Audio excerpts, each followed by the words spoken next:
Thank you, thank you. 10, 9, 8, 7, 6, 5, 4, 3, 2. Hi, I'm Diana Montford. Born male, became female. How do you like them apples? Anyway, this is the Diana Montford Show, not surprisingly. And my guest is a wonderful friend of ours. You see him on this show all the time, Mr. Hercules Invictus. Yes, that is his real name. He's of Greek descent, and he had it legally changed to that. And his beautiful wife is named Athena. And anyway, we're going to talk about, there have been some changes. Hercules is a remarkably prolific producer, but he was on something called Blog Talk Radio. Excuse me. And sadly, Blog Talk Radio went out of business. So now I believe you're on Zoom all the time now, right? Correct. I'm currently on Zoom. Blog Talk Radio served for many years, and I had a show in Pennsylvania, a whole variety type of show like I have here. And then we continued with the Blog Talk Radio. We moved to New Jersey, and we met while I'm doing it in New Jersey. But the radio show used to be tied into live talks that I used to give all over the place when I was better able to move around and had more flexibility. And before then, I had a cable show which was on MNN as well. I know. And also on local digital TV. And when we went to get a house in Pennsylvania, I was surprised at how many people there whose houses we looked at were fans of the show. So I know, it's I get recognized. I never know what people want. I think they're going to strangle me or something. No, they tell me they like me on TV, though. Thank you very people much. like seeing people who are on TV on the streets. I got, last time I was in the city, in fact, people yelled out, Hercules, How Hercules. great is that? How great is that? But anyway, so, okay, so now what are your plans for the future vis-a-vis your shows? Well, currently we're doing the shows on Zoom. I was going to go to Skype, but Skype also went out of business. So I know, yeah. that's no longer an option. And other people are presenting me with more options, more places to put the show so that it has a wider audience. So I'm investigating that. How about YouTube or something? Yes, YouTube. I'm on YouTube now. We have over 400 shows on YouTube, including many of your shows. I know. Thank you so much. You always put them on my YouTube station, and they become part of my record, my legacy, for want of a better term. I am greatly honored. Well, I'm greatly honored. So, no, you're also, excuse me, this is Coca-Cola, folks. You're also involved in politics, local politics in your town in New Jersey. Yes, I've always believed in being part of the community that I'm part of. And since we moved back here to Bergen County, I've been involved in a lot of different things. I was in a lot of committees. I was a chairperson of 2 committees, the champion of a fitness initiative, a wellness initiative. And also I was elected on the county committee for my district. So I've been doing that for a while. Unfortunately, I'm not able to move around as much as I did. So I gave up the chairmanship of the 2 groups. I believe the Wellness Initiative is no longer being held, so I gave that up. And I haven't yet given up my being elected for the district, but I'm contemplating that now. And okay. Help out. Do you want to talk about your health issue? Sure. Recently, I was diagnosed with Parkinson's. And I'm in stage 3 currently. Basically, I had physical therapy and occupational therapy. And the way to address Parkinson's, other than through medication, which I am taking, is lots of exercise for your body and lots of exercise for your mind. So for my mind, I try to keep busy with figuring out what to do with the show and what to do with my other initiatives. And I'm a book that I've contributed to is being published in November by Llewellyn. So I'm involved in that. Another book is coming out sometime later in the year where I wrote about ghosts. So that I'm involved with that. I'm busy writing some new things, which I'll share a little later. So I keep my mind occupied like that, and I keep my body occupied by exercising. I aim for 5, 6 times a day for like 20-minute stretches. So today I've exercised twice already, and I have the rest of them planned out for the rest of the day. Let's see how I hold up. But And you're a bodybuilder, so it must be easier for you to exercise than it would be for someone who's never exercised and now thinks they should exercise, right? well, exercise has always been a part of my life. Not that I've always been fit, but I've been fit for a lot of my life, and I prefer lifting weights and dealing with heavy objects. Mhm. But there are things like self-resistance, where you could use your muscles and pressure So to, like this, that kind of thing? yeah, that kind of thing. So I do a lot of self-resistance exercises. I still do weights. I try to do weights at least 5 times a week. And there are like Charles Atlas has something called dynamic tension. I'm a big fan of the Charles Atlas system, so I do dynamic tension. I'll do what I feel like. I also meditate, like sometimes as many as 7 times a day for like 5 or 10 minutes. So I do what I can to be as healthy as I can be. And then I'm right now modifying the things that I do to see what I could still do effectively. And then if I can't do it effectively the way I'm currently doing it, how can I do it a different way? So since I can't be directly going to meetings and going to participate in committees and so forth, what I started doing was my old Age of Heroes initiatives when I lived in New York City, where we pick a problem and then we address it in any way we can and get other people to help out if they want to. So Jason and the Argonauts is the model for this because everybody's familiar with it through the movies, if not through the Right, process. exactly, yeah. So it's a bunch of people who are very different, working together to do the same thing and having fun while doing it. So right now, Well, now, let me ask you a question. You said you're at stage 3. Are there 4 stages or more? I believe there are 5. So So it's not so bad, really. well, basically how it's affecting me is I tremble a lot. Like Katharine Hepburn. Not No, not that, I um, know, not that bad. yeah, I tremble a lot. So that's getting easier to control. I read books that are very medical and acceptable. And then I read books by people who are more far out. And sometimes the far out information works really well. Like one person in their book, and it was the book was um, a translation of something they did on Blog Talk Radio. They said that you can like command your shaking to stop, and I found that you can. So I tried that, and that works. So I do that. If like nothing else will stop the shaking, if my breathing won't work, I'll just say stop it, and it'll stop it, and it's amazing. And they don't Well, know, but it works. well, my uncle was a medical hypnotist. Okay, what we then called a now you call him a hypnotherapist, my Mhm. Uncle Charles.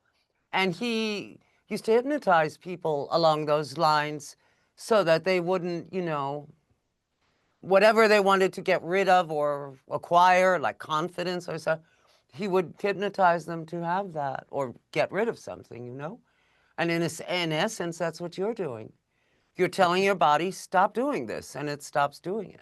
In essence, yes. And during my meditations, I use visualization and affirmation. So I tell my body to do other things, So I use visualization to imagine myself not shaking as much, imagine myself, even though I'm not using heavy weights, to have definition and size. Mhm. That all helps. I'm not. Well, now, when you were a little boy, you didn't know, I mean, you wanted to, but you didn't know you'd grow up to be so well built and everything. I know you worked for it with weights and all that, but didn't you sort of visualize the grown-up you when you were a kid and say, oh, I want that? Yeah, of course, everybody does, and we resonate with certain things.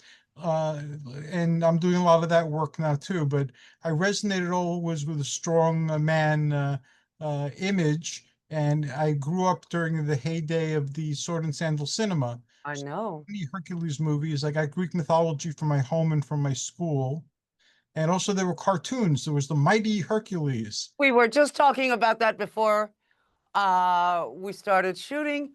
The cameraman and I were singing the song Hercules, la da da da dun dun da dun. Hercules, leader of ancient glory, fighting for the right, fighting with his might, with the strength of 10 ordinary men.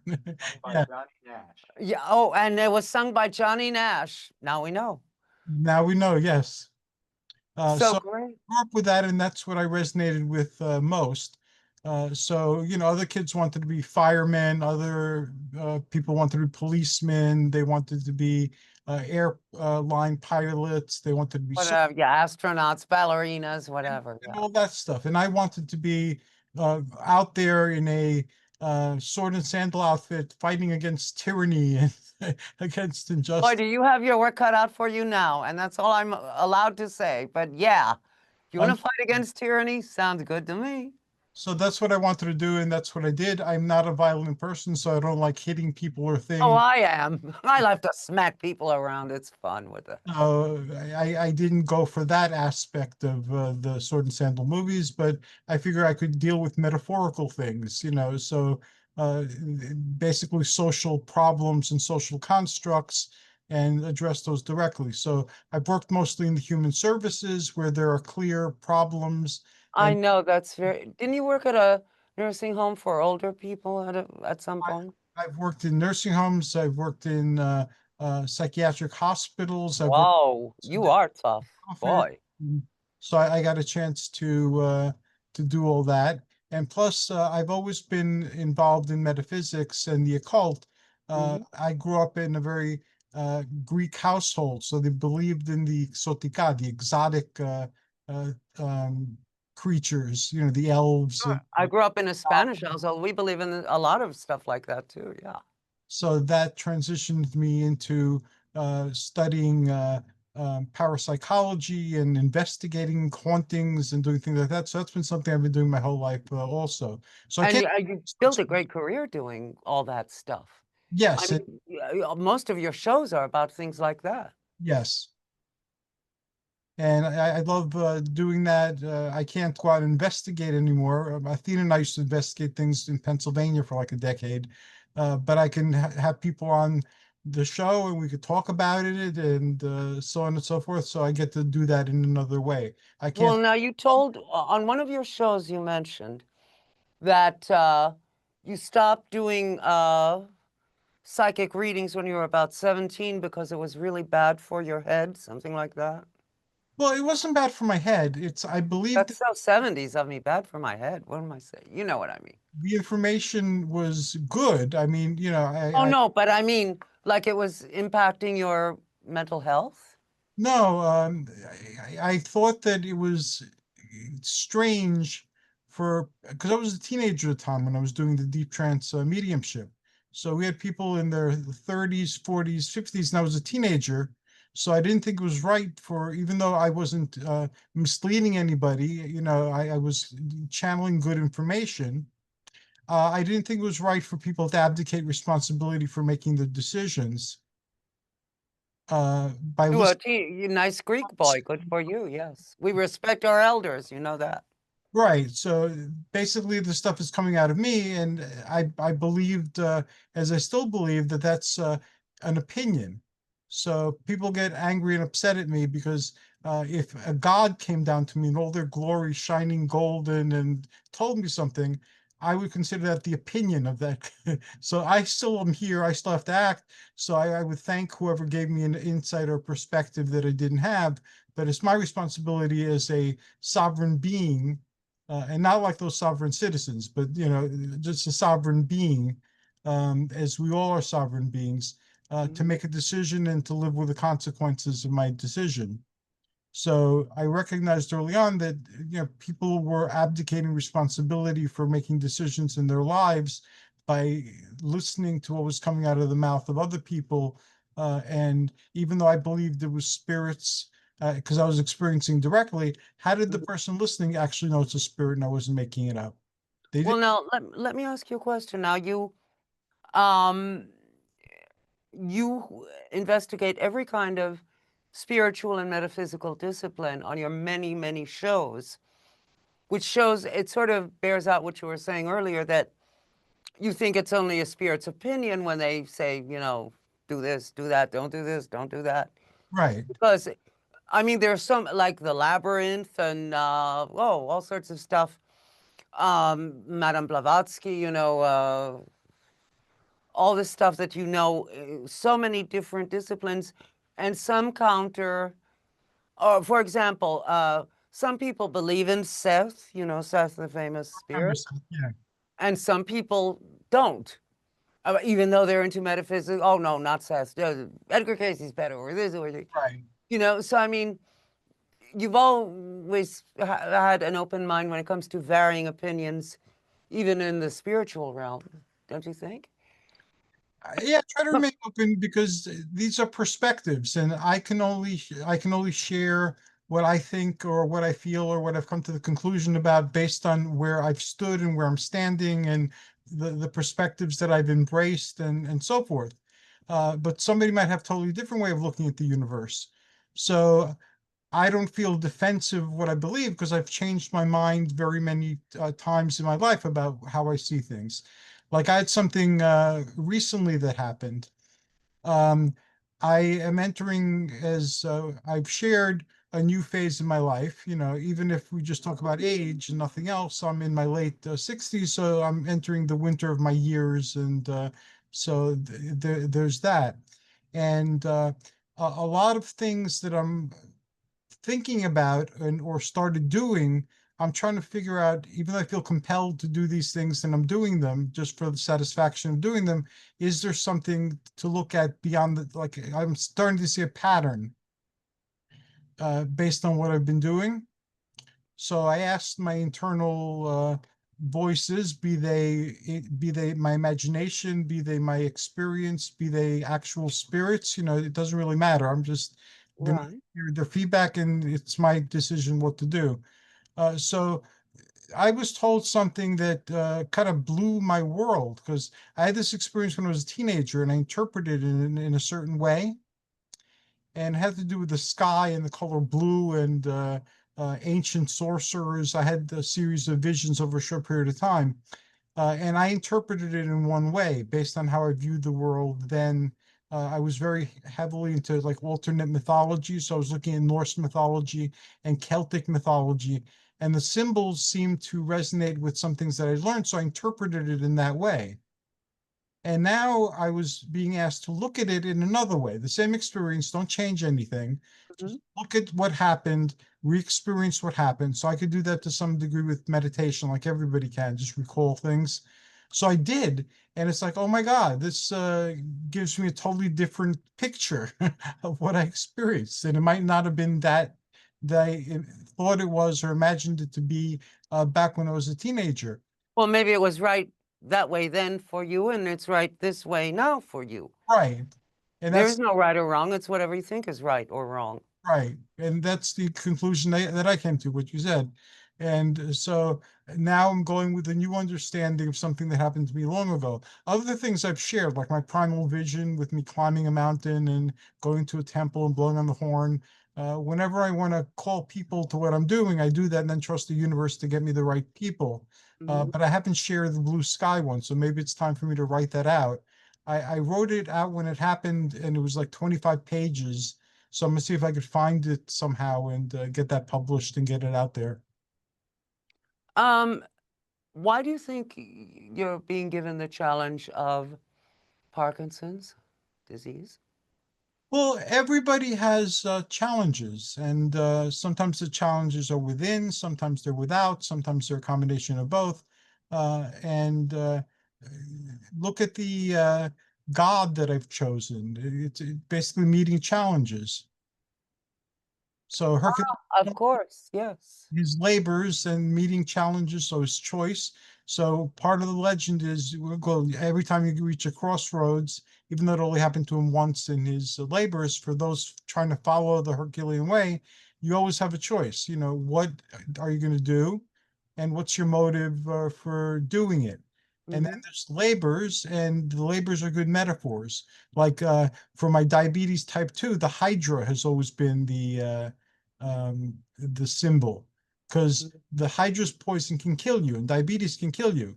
And diabetes, as soon as you address one set of symptoms, another couple of sets of symptoms pop up. Yeah. As soon as you got your diet where it works, all of a sudden it does work. You got to figure out from the beginning. So you have all these things happening that can kill you if you don't attend to them, or can severely impact your health. And there's supposed to be an immortal head. But nobody knows which is the immortal head. You have all these people who are in the medical profession, Yeah. opinions telling you what, and you don't know, and nobody seems to really know. But you go with what you believe at any given time, what seems to be working for you. But the fact that the hydrovenom can kill you, and probably will, that remains. But you always fight with the different heads and chopping them off, and until you find that immortal head. So that's an example of how I use the myths to live. So it's You not the seem, right way. It's not the only way. It's my way, though. you seem to have your head on straight. And so many people think that those of us who love metaphysics are very woo-woo and unrealistic. But you've always been very realistic and very much a combination of the spiritual and the practical. I mean, I try. yeah, you can't be all spiritual or all practical. You have to sort of balance it, and you seem to have done that really well. Yeah, I try to look at things in different ways all the time, and You so still teach? I teach metaphysics now, currently in my home once a month. People come over, Hmm. and I think I would have a very difficult time going to libraries and things like that. So for now, I'm not looking there. But for many years, in libraries or in other cultural institutions, I used to hold classes or do free classes, and now I just have it in my home. It's a free thing. I get together with people I've met over the years here in New Jersey at my different classes, and we either just hang out and drink wine and talk about metaphysics, or I'll give a mini class in something. Right now, we're focusing on the Merkaba material. Uh, What is that? Ancient Hebrews had the Kabbalah, which was actually later than antiquity. But anyway, it's another long topic. But part of the Kabbalah and the other occultism that they had in the time was Merkaba mysticism. And the rabbis used to create like a flying saucer, and they used to travel to the seven heavens and interact with the angels and things like that. So those are a bunch of meditative techniques. And so I teach people how to do that, and I teach them how they could project their mind. They don't need a flying saucer to get from place to place. But also, if you're doing it with people, it helps to have like a imaginary flying saucer that you're all traveling in, Sure. like a spirit boat in the ancient American shamanistic traditions. So we have journeys to like other planets, and sometimes the other planets are as we imagine them to be with our science, and other times there are other places that other metaphysical groups or people who wrote ancient stuff imagine them to be. So we experience these different planes or planets. Some places like Unarius also have ideas about what's on the different planets. So we'll go through and do a Unarius one. So it shows you how powerful the mind is. And we work with dreams too. And in dreams, it's like the holodeck on Star Trek. You can imagine anything, and you can become lucid where you have total control over your dream. But that's actually sort of true. People manifest things all the time, good Right. things, bad things. People, I used to teach at a modeling school in New Jersey in Bergen County. I used to live in Bergen County myself years ago. And it was the Barbizon School of Modeling in Paramus, New Jersey, yes. And we used to tell the girls, most would never be models, but it was also a charm school.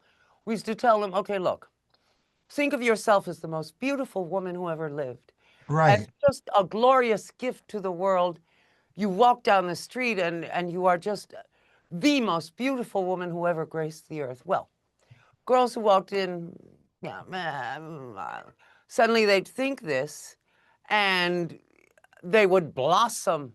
We had a classroom full of Sophia Loren's and Marilyn Monroe's all of a sudden, because they were thinking, I am the most beautiful woman on earth. And while they might not have been perfect looking, it certainly improved their appearance a lot. Yes, that's exactly it. And I would have people imagine that they're already divine. So they're not working towards becoming divine or earning a place in heaven. They're already there. Well, yeah, this is just a dream we're having, isn't it? I mean, this isn't Right. real. I believe that this is a dream also. I believe that we're all divine beings and that this is some sort of dream. And I work with dreams enough to know how real a dream can look. So I questioned the reality because sometimes you question the dream and realize that you're dreaming. In this reality too, there are sometimes things happen in the corner of your eye or that recur a couple of times that are synchronistic that you begin to wonder about the nature of this reality. And hypnagogic and hypnopompic states, which is where most people have metaphysical experiences, if you start focusing on having those and you have them every night, this reality seems really fuzzy compared to the clarity Oh, and yeah, reality. absolutely. Do you know the time? You got 2:29, 2.5 minutes. 2:29? Yes, 2.5 minutes. 2:20. Yeah, but I mean, what's the time? I'm talking to the director. 3:37 I have, or 3:38. Okay, I was going to say, want to do another show because this is too interesting to let go of. Like right now, Hercules? I don't mind. I'm, Okay, I'm free. all right, this is part one. Stay tuned. Next time will be part two, also with Hercules. And we will be discussing more of this because this is too interesting to let go of. So, we have a minute and 49 seconds left. My guest has been Hercules Invictus. Stay tuned for part two next time, and we will continue this discussion, this fascinating discussion we're having with Hercules about metaphysics. I'm Diana Montford. I love you, even if no one else loves you. And if you think people love you, they will. Use your mind. Anyway, I love you a lot, and I'll see you next time. Bye. Okay, Okay. do another, right? Right. Let's do it. Oh, let me pour myself another glass of this terrible sugary poison that's going to give me type 2 diabetes. By the way, Hercules, you know what you said about firemen? I have a friend who was so intent on becoming a fireman that at 14, he started helping out on Long Island where they don't. Right. He started helping out at the firehouse, and by 18, he was a full-fledged fireman. How do you like that? That is awesome. A lot of people who have one goal and they're very they have the blinders on, as they call them, and just focus on the goal. They attain their goal fairly early in life. Yeah, absolutely. The director just went out to use the bathroom. He'll be right back, and we're good to go. Okay, great. Did I ever share with you the millions of dollars story? No? Okay, I'll share that with you on today's show since we're talking about manifestation. Okay. Oh, well, a lot of times people think they want money, but they really don't because when they get it, it doesn't make them any happier. They think it will, but it doesn't. No, It it doesn't at the doesn't. beginning, but then they spend it and yeah, big deal. So I bought a big diamond today. I don't care, that kind of thing. Right? Right. Yeah, those things don't go away. The inner things to make you want the outer things. Well, it's like poor Marilyn. Back to Marilyn Monroe we go. She said, "Oh, if I'm a star, I'll be so happy." She was more miserable than she was when she was Norma Jean and a housewife. So there you go. I remember when I used to teach at Elmhurst Hospital, I had set up the pre-vocational programs and student intern program.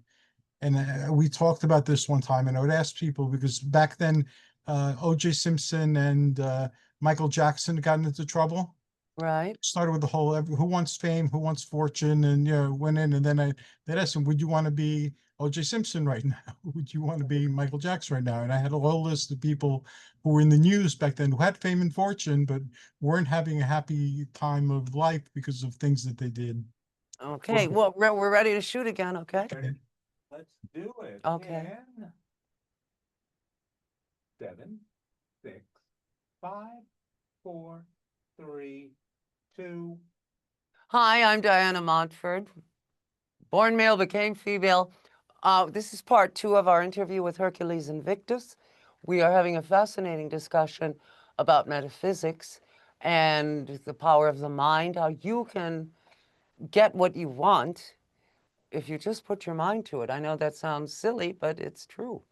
And, and if you don't get what you want, what's that old Stones song? You might not get what you want, but you get what you need. Yeah. Anyway, my guest is the wonderful Hercules Invictus. Hi again.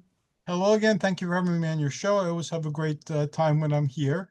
Well, we always have a great time having you here. That's why we keep asking you. I'm honored. I'm honored. Everybody's honored. Anyway, so, okay, now I hate to interrupt the flow because we had to, because this is part two. But Right. what were you saying?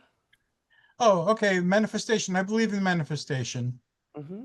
And I believe the manifestation can happen in such a way that it's not something that's quote unquote logical the way it happens. Like synchronicities are something we've all experienced, and I'll use that as an example, you know, where you're thinking about a song and a car passes by and the song is playing at the exact same spot, or you're thinking of someone, all of a sudden they call you or send you an email out of the blue, or you find out something about them. So I believe those things happen. And I also believe you can ask the universe for things. Mm-hmm. And I'll share a story about my asking the universe for something.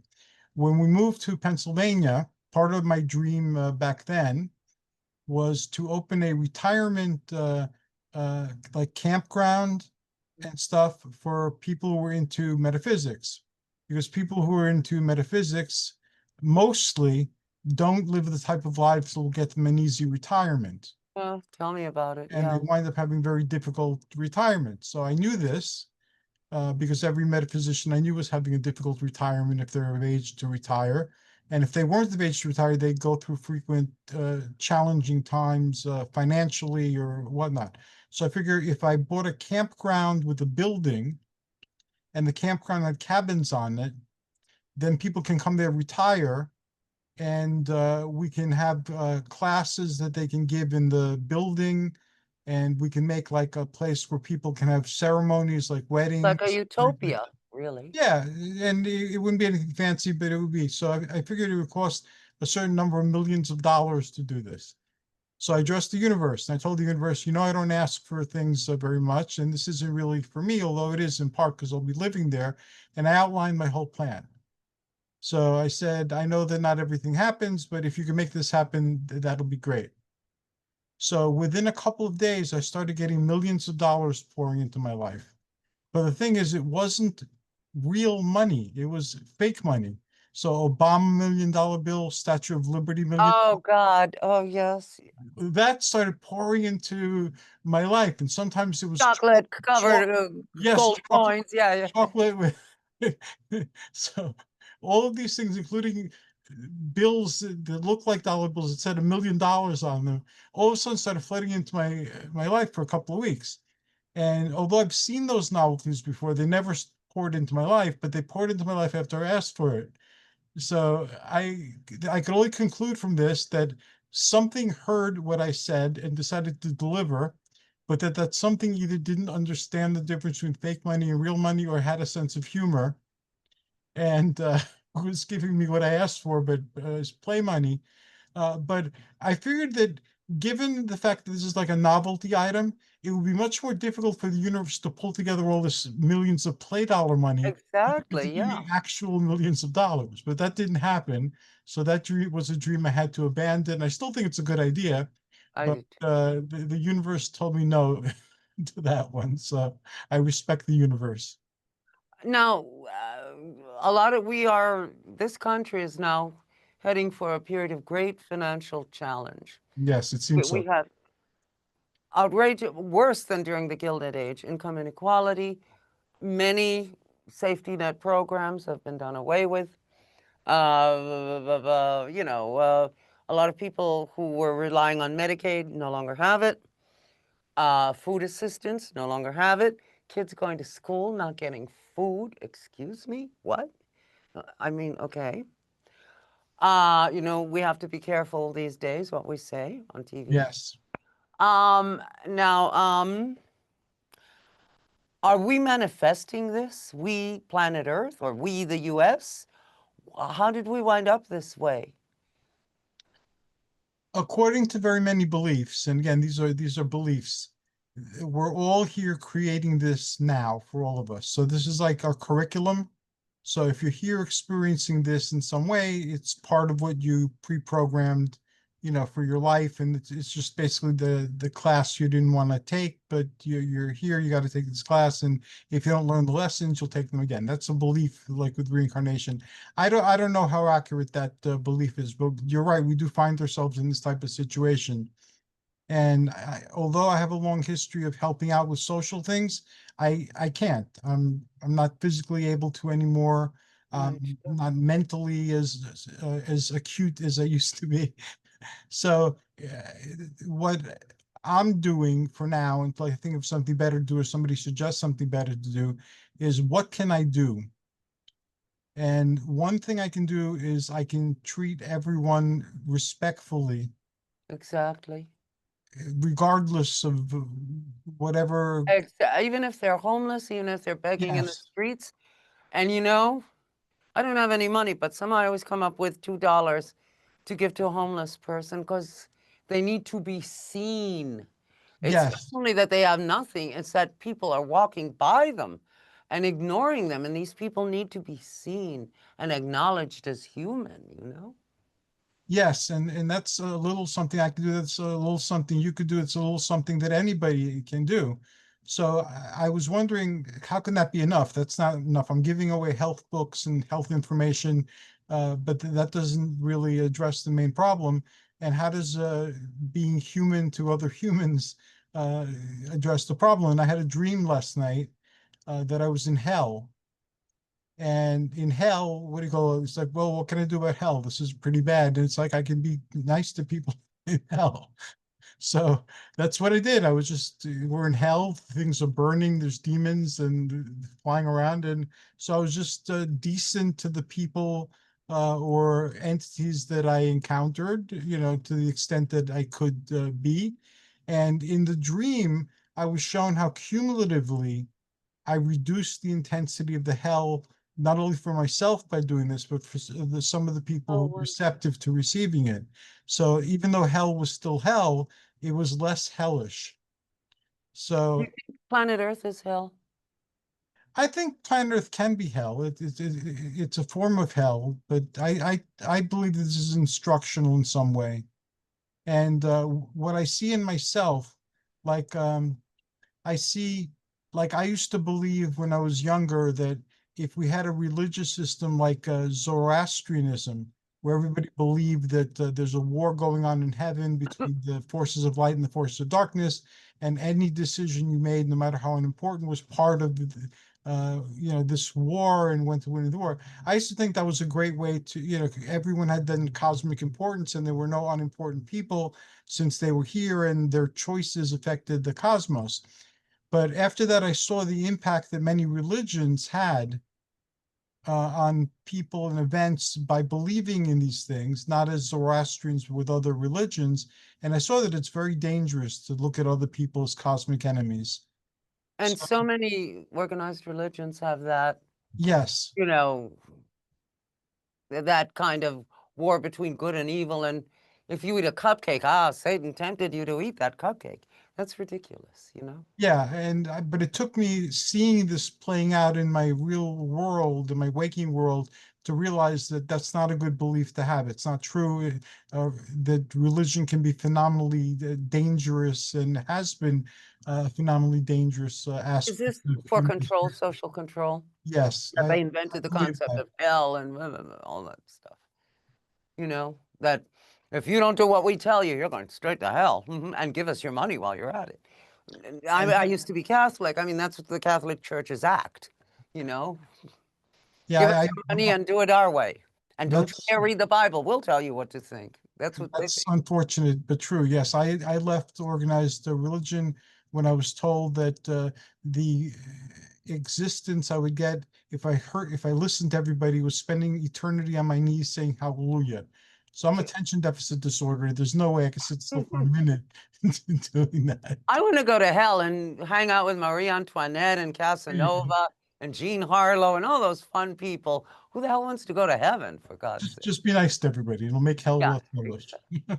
Well, there is no hell. Hell is here. Heaven is here. You know, I don't think heaven is here.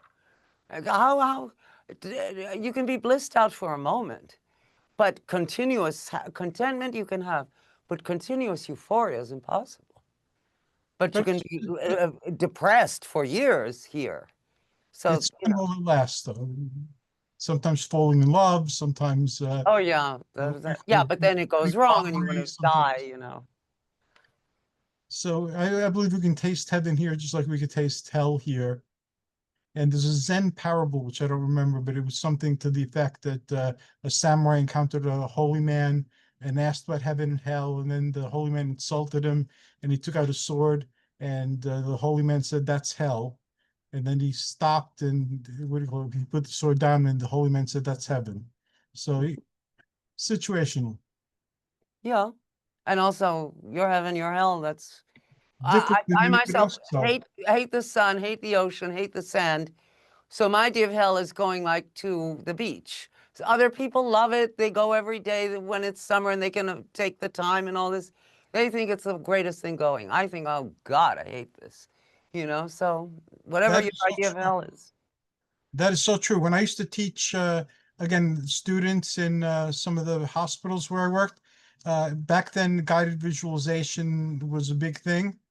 So I used to walk them through a beach scene, and they would see that even though this is used a lot in trying to calm people down, they would get a lot of people upset. They'd be talking about the sun, they'd be talking about the heat, they'd be talking about the possibility of sharks, they'd be talking about stepping on sea urchins. So people, if you don't structure Look the out for that jellyfish. Yes. yeah, yeah. So it's true what you say. One man's hell is another man's heaven, and so forth. Now, they keep telling people that, well, if you want to have a happy old age, you have to socialize a lot. Well, I'm sort of a loner, and Me people too. sort of sap my energy. So when I socialize a lot, I get really tired. Like my energy level is low, you know? I need to recharge alone.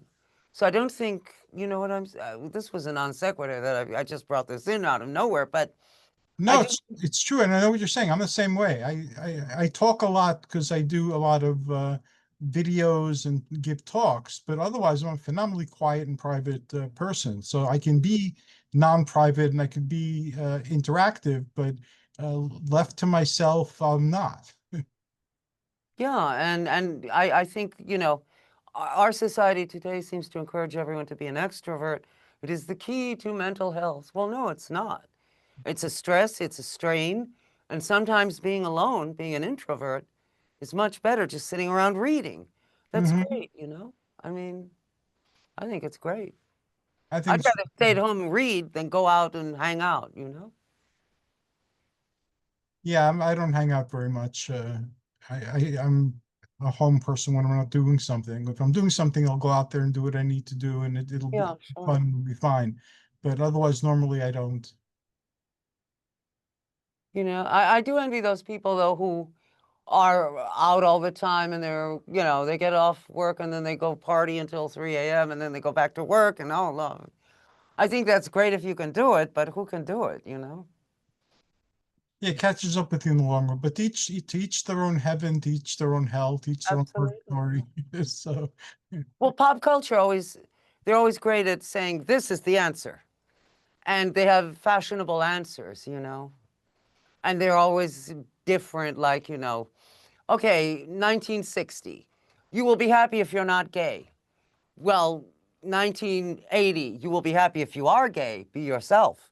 So, I mean, different things, each era has its own, this yes. is the answer to happiness, you know? Don't you Yeah, think? and the scripts that were given too, and told to follow the scripts of the society, and then life will have meaning. But then you realize that living a life created by other people, no matter how well intentioned or time honored traditionally, does not necessarily mean that that's your particular thing in life. It doesn't have to be what your life is about. And part of the life's greatest adventure is discovering who you are. How do you see yourself? How are you actually, rather than how other people see you through conditioning or whatever lens Yeah, they're. but I have a feeling that you and I both always knew who we were. You know, it used to be fashionable to say, oh, I want to find myself.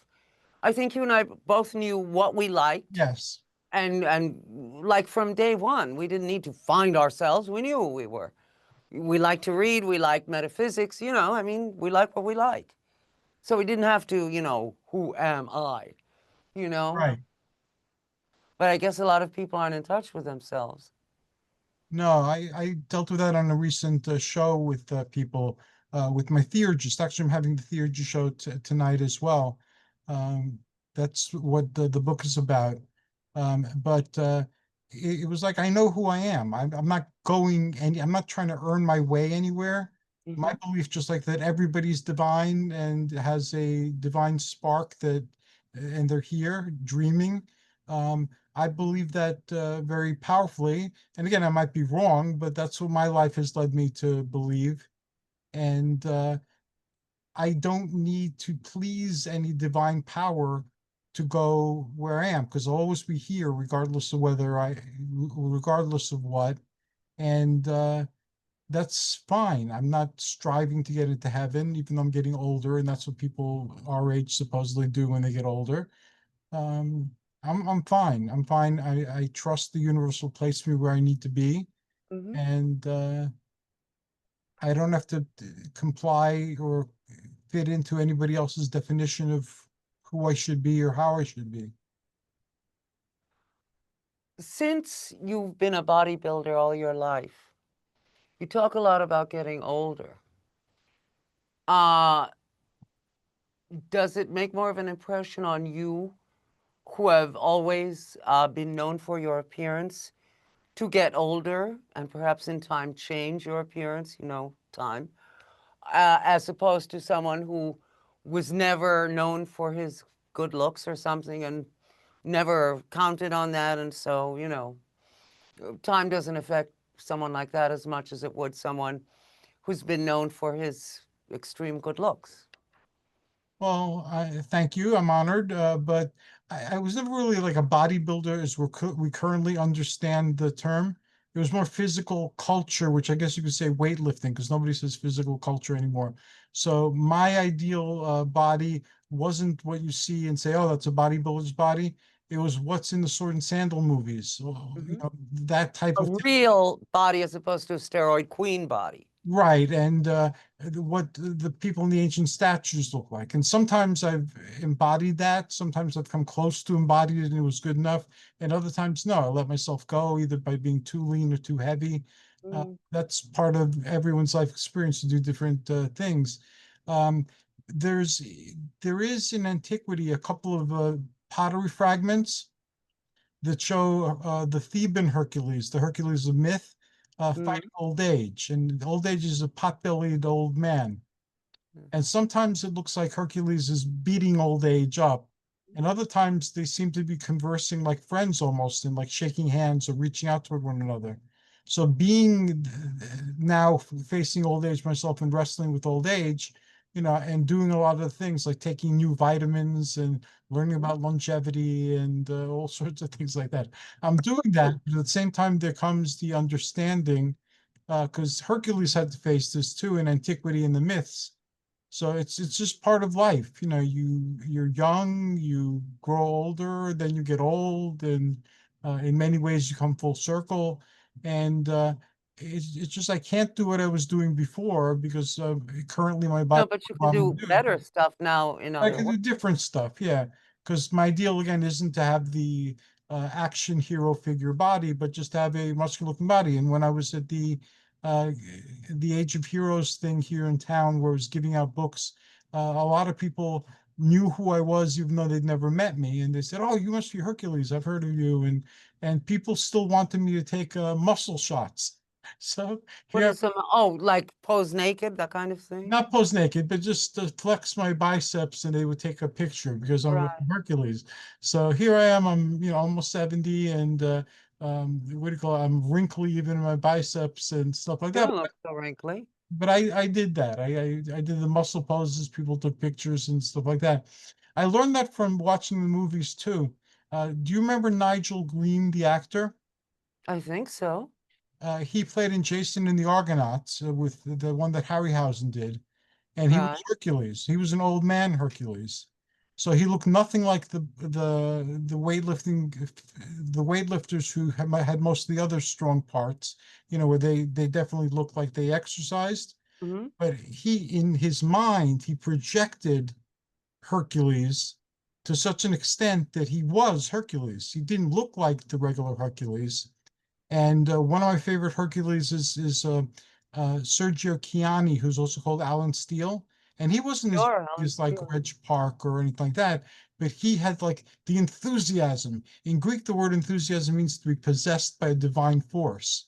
Mhm. And he projected the joy of being Hercules and the other muscle roles he played so much that it gave him a bigger appearance to a lot of the other people who were more physically able to embody and express the role. So I learned from those guys too that a lot of it is right here. It's not. Oh, absolutely, yeah. When you're a young girl or a young trans girl, and suddenly you're walking down the street and men are looking at you, and maybe you pass by a man, and he says, gorgeous. You feel like that's heaven. Thank you, God. You did it. This is it. Thank you, God. And it makes you that much better looking because you're thinking, wow, like I can live with this. This is very nice, And so that's, yeah, sure. Which shows you how shallow, vulgar, and trampy I am. But anyway, you know Oh, what it's everybody, and it's true. And you taught it in the fashion school. Yes, If you have a exactly. good opinion of yourself, if you look at yourself and don't beat yourself up, but just accept who you are and how you are, and take comfort and glory in who you are, your world is automatically better and less hellish than if you beat yourself up and doubt yourself and compare yourself to, whatever ideal you're striving for, or people in your life, or That is the problem with organized religion. They tell you, oh, pride goeth before a fall. And, you're supposed to be depressed and there because, that's holy. And that's not. That's crap. That's depression. That's no good. Be happy. God wants you to be happy, right? right. I believe that. I do too. I And believe that we're each our own gods. So yes, I believe we yes, well, we are all our own God. For all we know, we're just one little speck in the universe, imagining that we're all different people and that this is the earth and all that. Which is Did you sort of ever what the Buddhists say, isn't it? like in a dream were you ever a different person having a different life, and Yeah. the life, Yes, yes. yeah, that life makes sense while you're having the dream. You have it even though it's different than when you experience while awake, it makes sense while you're experiencing the Do you dream. think that could be a parallel universe and we really are having those different lives? Maybe I think it's a possibility, but the very fact that we can live a life and take it for granted, and not have to have it explained to us, and that happens to us every night at least once, that's something to think about, at least, and try to figure out the implications of it. And then if you start doing mind expansion, you become aware that our mind isn't like the computer screen that we're on now. Our mind is the little pointer, the little finger that points, or the arrow that points. Right, yes. So that's what our mind is. Our mind can't hold everything in it. All it does is draw whatever we have attention on. That's what we're looking at. And whatever we concentrate on. Right.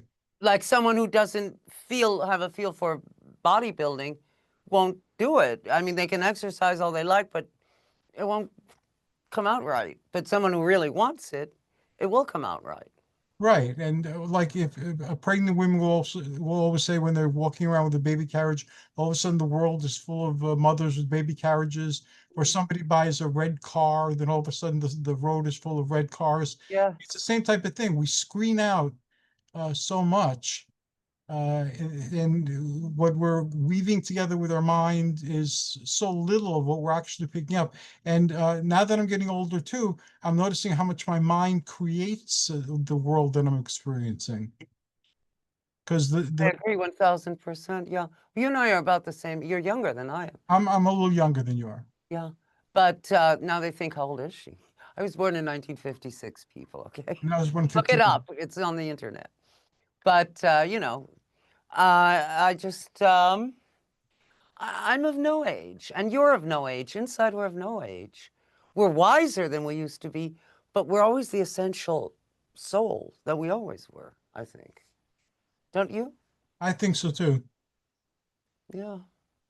And I think that this is an educational experience in part.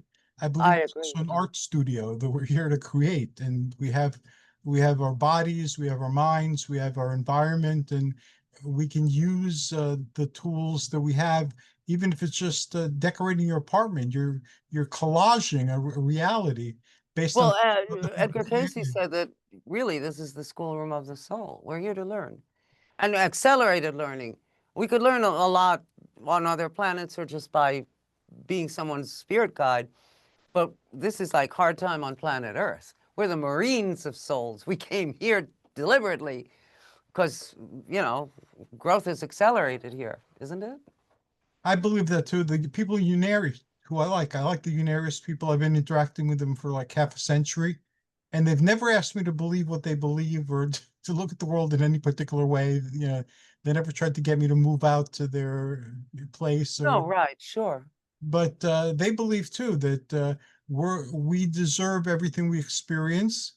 We're That almost out of time. I'm sorry. Oh, okay, to be continued another day. Thank you, We Diana. have 90 seconds. My guest has been the wonderful Hercules Invictus. Look him up. How do they contact you? Hercules.invictus@gmail.com or Hercules Invictus on YouTube. Sounds great. You should. And he does wonderful shows with many different people. I'm Diana Montfort. This has been the Diana Montfort Show. Even if no one loves you, I love you. Make it happen. Think it through, and people will love you. Anyway, I love you a lot. And I'll see you next time. Bye.